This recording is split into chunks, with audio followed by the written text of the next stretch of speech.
I've got a number of easy Substance Painter patterns in my Substance Painter playlist on YouTube. Things like this one with the holes and the slits here, this sort of metal grate pattern, this one and this one. Things that you can use very easily in your models. And then last night I did this one here, which is this sort of inset panel. And right now I want to show you how to create this one, which is very similar, but hopefully with all those patterns you can start putting some of those in your models. So over here I've got this model here, this speaker model, and it's already baked, and I'm going to search my smart materials and just throw down some smart material on here to start working with. I'm going to snap into my orthographic view on the side. I'm going to create a new fill layer, and I'm going to alt click color and then click roughness and height. I'm going to use a black color to start off with, and the roughness will bring all the way up and the height will bring all the way down. I'll add a black mask and a paint to this.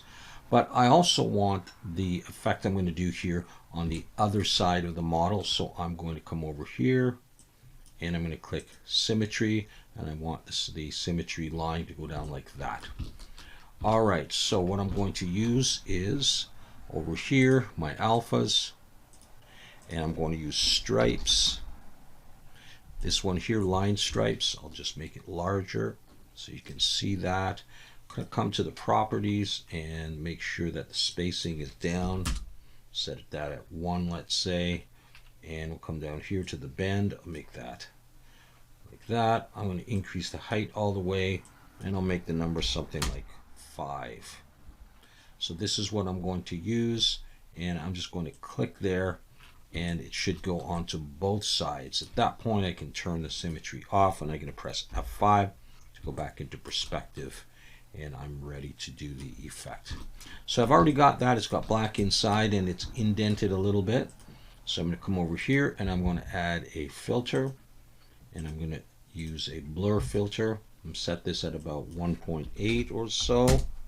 Find that works pretty good for me. Next thing I'll do is I'll add a levels and just start playing with these values till we get what we want. Bring that down, bring that in, bring this up, and I want a little bit of the inside to show as well. So something like that is probably going to get me what I want.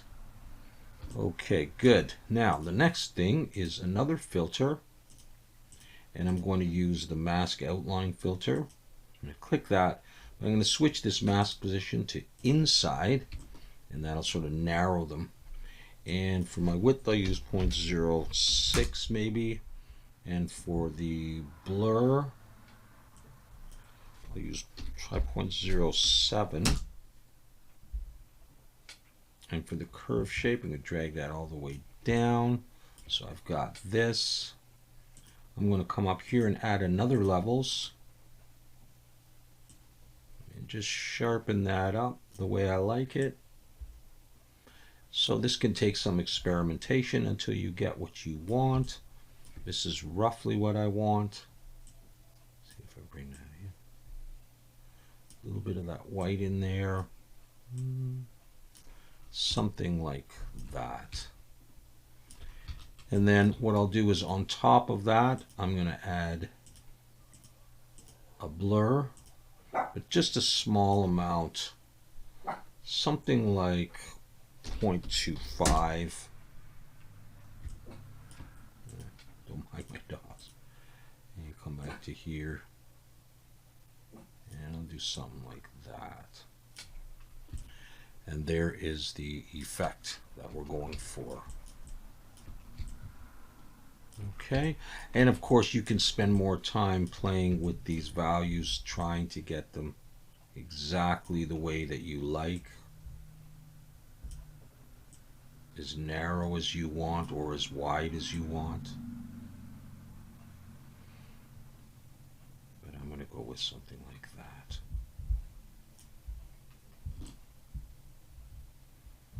There. And that's the effect that we're going for.